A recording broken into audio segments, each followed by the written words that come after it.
All right, folks, it is December, and we are here with the great and powerful Fernando Machado. Give it up for Fernando, the best and busiest C3PAO that we know of. Fernando, how's it going, man? It's going good, man. Thanks for having me. Yeah, this is the first time that we've had you on the show, which is actually kind of crazy because you're one of the CMMC OGs. You and I both presented at CS2 San Diego all the way back in 2021, the end of 2021. So you and I have been around. Jason, you were there. We were all hanging out in San Diego. We've been around the block a couple times as far as CMMC goes. But for those of our audience that aren't familiar, if they haven't somehow come across your content on LinkedIn and elsewhere, who are you? What do you do? What should they know about you? So I'm a authorized CMMC third-party assessment organization. When the cyber accreditation body was first stood up back in 2020, we joined the then AB Standard Management Industry Working Group. So been involved from the very beginning. Was one of the first provisional assessors. I'm provisional assessor number 8. And then we became the 29th authorized C3PAO back in 2022. And we've just been cranking out JSVAs ever since then. Yeah. Yeah, you guys have been, man. It's been super busy. I think I was like provisional assessor 25 or something like that. So yeah, Fernando definitely knows his stuff. He's definitely been around. Jason's here too. What's going on, man? Yeah, we don't usually have 3 people, so I'm a little rusty. It's the holidays. It's the end of the year. Jason, how's it going? No, it's going good. I think that there's an easy explanation. There's a couple things that he omitted from his background, meme generator extraordinaire. I think that we need to point out that the ability of Fernando to create great memes is there. He's also a published author.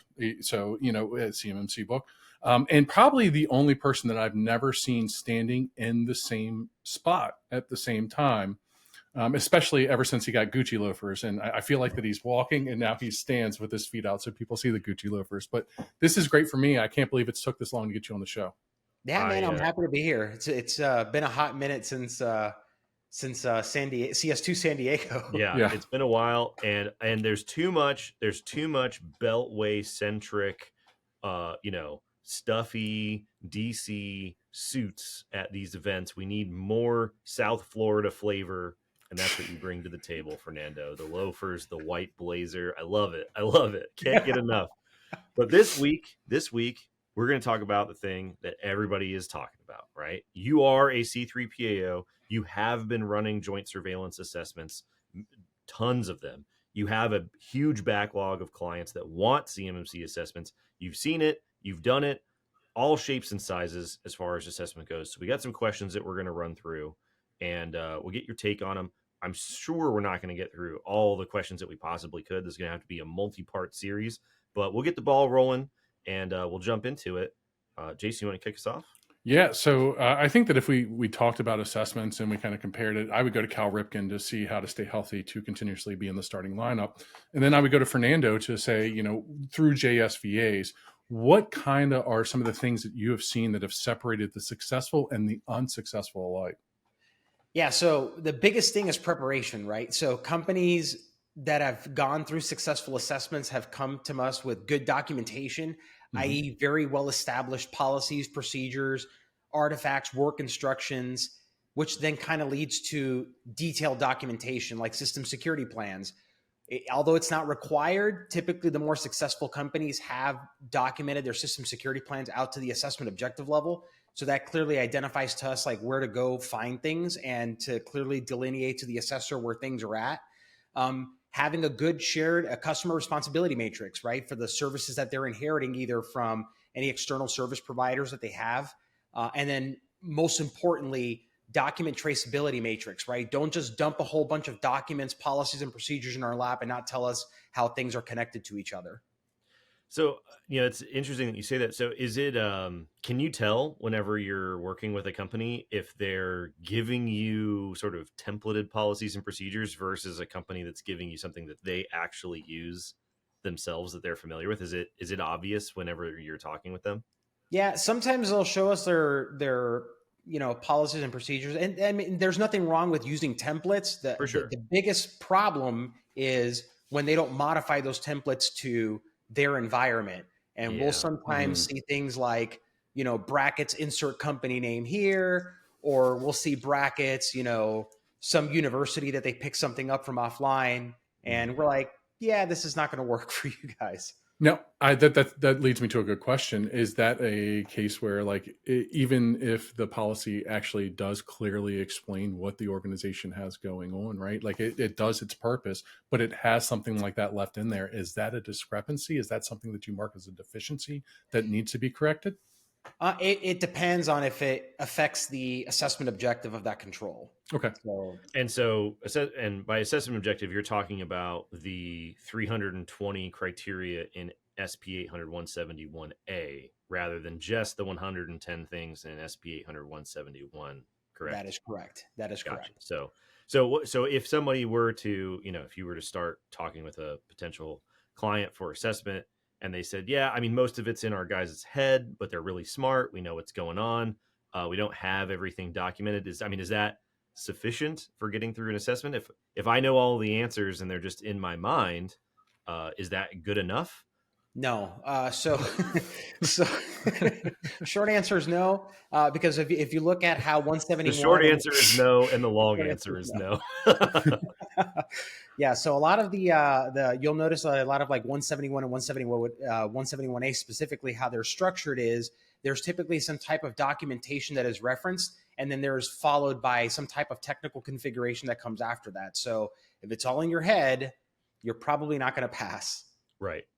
Exactly. So, I just have a related question, I guess, with what Jason kicked off there. We were talking about what separates successful and unsuccessful companies, but within the realm of companies who are successful going through assessments, what are they doing consistently to achieve these perfect 110 scores? Because there's been a lot of companies that have gone through JSVA that have sailed through with like perfect scores. Yeah. So what are the ones that are knocking it out of the park on the first try? What are they doing consistently? Not that the companies that have POAMs that eventually get to 110 aren't doing a good job, but what are the companies that are getting it right the first time? What are they doing consistently that you've seen? What are the commonalities? Yeah, the biggest interconnecting tissue that we've seen is that these companies are using very good consultants and external service providers. And a lot of them are some of the same folks that have been in the space from the very beginning and have been around for a long time. And they have a very good understanding of the requirements of walking these contractors through what the controls are, what the intended purpose is, and as well as a lot of them actually have DIBCAC experience, having gone through DIBCAC high assessments. Yeah. Have you seen, we talk about the importance of partnering with people who know what's going on all the time. Have you come across situations where, people were partnered with an MSP or somebody who maybe was less familiar with the requirements? Like, is that also an obvious thing whenever you start walking through the situation here?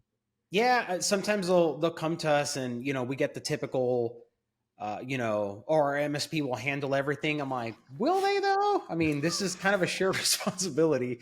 So we start to, ask those questions on, who's responsible for what. And when I hear the OSC say the managed service provider is responsible for everything, I'm like, yeah, this is not going to end well for you. So we're probably going to have to pass on this. Yeah. So, I just kind of want to overlap onto kind of what Jacob said, the things that you see successful, but I more so some of the things that you do see, like you have done enough of these JSVA assessments to this point to where you can kind of formulate a Fernando's top 10 most other than satisfied controls, right? Is there any controls in specific that stand out to you? And is there any overlap with them with the information that we've been provided by Nick Del Rosso and the people at DIBCAC through their reports? Yeah. Believe it or not, the top two controls that we see are FIPS validated cryptography, which should be of no surprise to anybody if you're in the DIB, and multi-factor authentication. Primarily what ends up happening on the FIPS side is contractors I always, firewalls are always the first thing that I always see as a primary example of where they'll just implement the firewall with the latest and greatest firmware and then forget to actually put that firewall into FIPS mode with the correct firmware of where it's supposed to be. Mm-hmm. And then of course, failing things like multi-factor authentication, and they'll apply MFA in one area, but not another. And we always tell them, right, the requirements apply to the systems that process, store, transmit CUI, or that provide security protection for those components. So those are that's typically the biggest, the two top controls that we see that are failed for those reasons. Yeah. What are the, sorry, real quick, No, just to double on that. What in the case of MFA, what do you feel is the biggest blindsiding element of an information system that an organization is seeing that, oh, I need MFA there? Like, I didn't know that. The firewall Yeah. is the biggest area.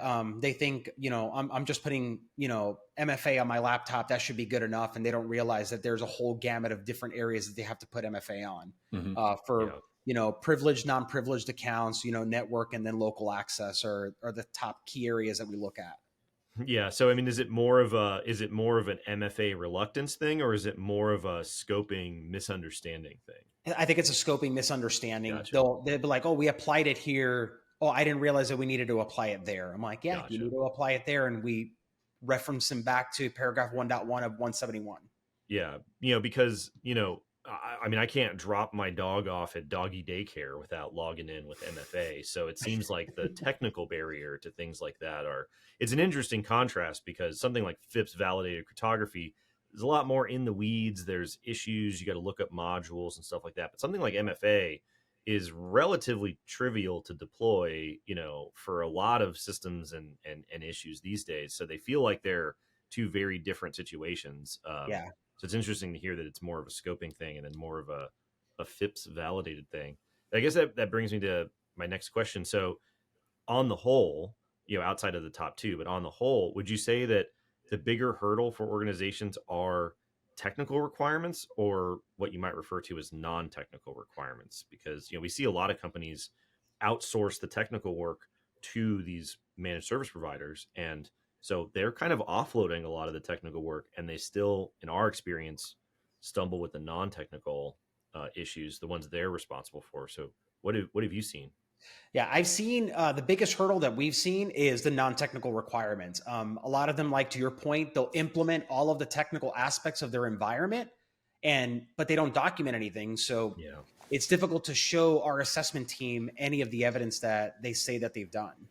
Yeah, I mean, you gotta show your work on the math problem, right? I mean, it's like you got the right answer on the question, but you got to be able to show your work to prove how you got it. This is an assurance function. This is sort of proving to other people that you have done it, rather than just proving to yourself. That's the whole point. So that sort of matches with what we've seen as well. So kind of to that point, you said it was the non-technical requirements and the failing to document. Jacob is coined a term, or has attempted to get momentum with a term called false starts when it comes to CMMC assessments. I don't know if you're familiar with it or not, but essentially it is when tell your friends.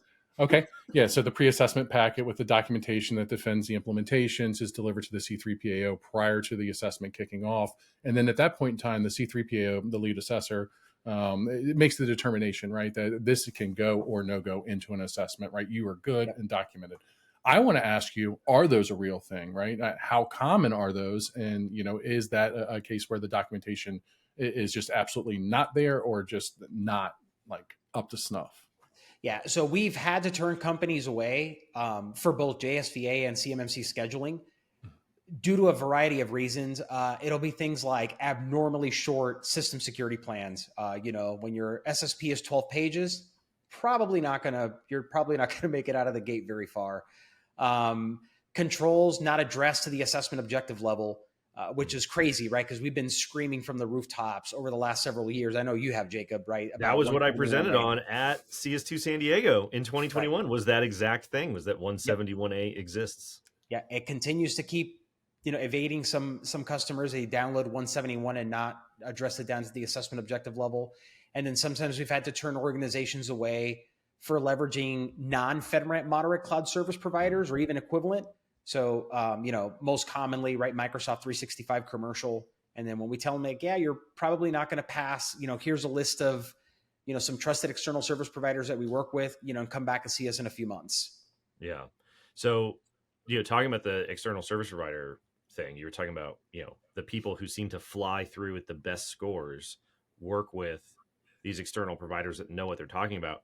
How important is that in this situation? Because, we obviously sell managed services, and when we talk to people, this is, we're telling them the truth is that for a lot of the companies in the DIB that don't have the internal resources, they don't have the internal expertise, they kind of have to partner with somebody who knows how to do these things outside of their company, because they can't do it in house. How important is that, would you say, in the cross section of companies that you've worked with? A lot of the companies you've worked with are early adopters, JSVAs, and things like that, but we can probably extrapolate into the future set of companies. What role does the MSP play in an assessment? What is that like? Yeah, so usually they're pretty vital to a contractor's success. I mean, we had an assessment that was fully supported by an MSP, and it was amazing because they clearly laid out their individual responsibilities for each control, i.e., via their customer insured responsibility matrix. And I've always said, I mean, I know we've had this conversation many times, Jacob, where I think MSPs are force multipliers for better or worse as time goes on. And although the CMMC rule doesn't require MSPs to get assessed, the rule suggests, like, knock on wood, suggests that they do get assessed voluntarily to reduce the MSP's efforts required during the contractor's assessment. Yeah. I mean, does that, in your opinion, does that facilitate things, that smooth things out? I mean, if you've worked with the MSP before and they've gone through their cert and you've seen how they operate, like, does that make stuff smoother and faster and Yep. easier? Yeah, it makes it smoother because now the MSP doesn't have to be at the table because they've already been certified, and it just basically only now relegates things to the contractor side of the table. Yeah. So just to jump in and clarify, like what you just said, right? Like a certified MSP gives a standard level of assurance to the assessor, right? That what they do on the back end is defended because it is certified, right? And Right. so they would not have to present, I don't know, a staff member to defend the implementations on behalf of the OSC or the OSA. And when we're talking about things here, you're talking about saving some money on the cost of services from the MSP or whatever it is. But in addition to that, you're talking about the cost of the hourly rate that it may take for a specialist to come out and deliver that type of service to you, the time and materials rate, but also the amount of money that you're going to have to pay not only to the C3PAO the first time around, but at recertification and things like that. Correct. Yep. Yeah. It saves a lot of time, right? If you're able to demonstrate that inheritance, it saves a ton of time for the contractor. Yeah. Sure. So talking about time, Fernando, right now, I know we talk about this all the time, but right now for your organization, what does the backlog for CMMC assessments, like if I were to come to you and say, hey, I need to get assessed, when could you fit me on the calendar? Yeah. So our first availability right now is we're starting in August of next year.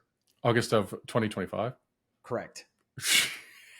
Good grief, son. So, I mean, you guys are not necessarily, you're not a one-man operation. Yeah, I mean, and you're not a one-team operation anymore, right? You run an assessment organization. You have multiple assessors who work for you. And so, Correct. It's not like you're busy until August. Your whole team is busy until August. Our team is busy through August of next year. So, I mean, okay. So that seems like there's a lot of companies calling you in order to try to get scheduled until August.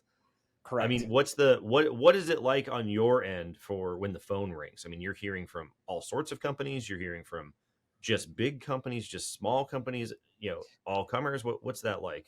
So we went through the numbers the other day, and out of all the companies booked through August of next year, about 60% of them are small. They're about under 200 employees, and about the other 40% are medium to large size companies, depending on what that metric is. We were looking at like SBA numbers, and 1,500 employees is considered small. I think that's pretty large.